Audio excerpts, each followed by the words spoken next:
Have you ever gone to download an app you know you paid for, but the App Store is acting like you've never met before? Or maybe you're trying to share a purchase with your family, but the app is completely invisible in your history. It's frustrating, right? You didn't delete it from your history. Or maybe you did and forgot.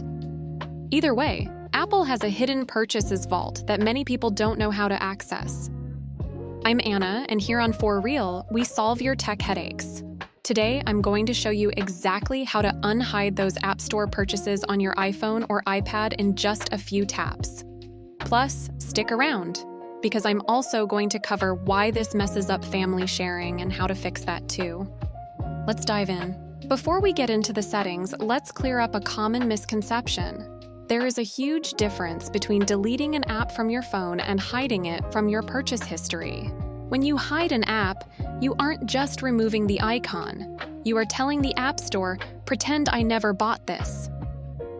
This is useful for privacy, sure, but it's the #1 reason you can't re-download an app without paying again, or why your child can't access that game you bought on the family account. All right, grab your device.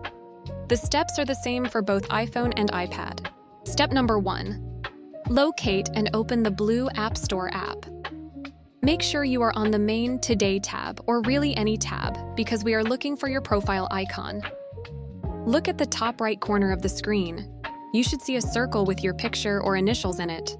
Tap that profile icon. This brings up the account menu. Now you might see Purchased listed here. Don't click that. That only shows visible apps. We need to go deeper. Step 2. Tap on your name and profile picture located at the very top of this menu. At this point, your phone will likely ask for Face ID, Touch ID, or your passcode. Go ahead and authenticate.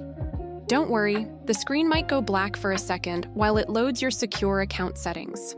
Step 3. You are now in the account settings. Scroll down past the payment methods and country region settings until you see a tab called Hidden Purchases. Tap on that. If you have a lot of hidden apps, this might take a few seconds to load. And here we are, Step 4. This list shows every app associated with your Apple ID that has been hidden. Find the app you want to restore. You'll see an Unhide button right next to it. Tap that button. The app will vanish from this list. That's good. That means it has moved back to your regular purchase history. Now, before we talk about how to get that app back onto your home screen, because hitting Unhide doesn't actually download it, if this video helped you find that missing app, please hit that like button. It tells YouTube this is helpful info.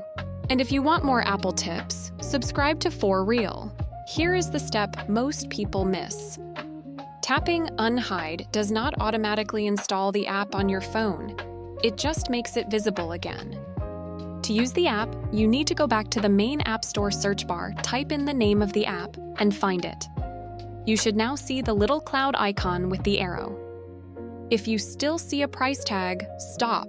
Do not click it, or you might get charged again. If you see a price, restart the App Store app to refresh the data. It should change to a cloud icon, meaning you already own it. This is super important for parents or anyone using family sharing. If you are the organizer and you hide a purchase, nobody in your family group can download it either. So, if your child is trying to download Minecraft on their iPad and it's asking them to pay for it, even though you bought it years ago, check your hidden purchases on your device. Unhiding it there will instantly unlock it for everyone else in your family group. Briefly, if you want to do the reverse and actually hide an app again, maybe you're buying a gift or you just want to declutter your list, it's much easier. Just go to your profile. Purchased, Purchases, find the app, swipe left on it, and tap the red hide button. Poof, it's gone. And there you have it. Your purchases are unhidden, your family sharing is fixed, and you're back in control of your App Store history. If you ran into any errors while doing this, drop a comment below. I try to answer as many as I can. Thanks for watching For Real. I'm Anna, and I'll see you in the next one.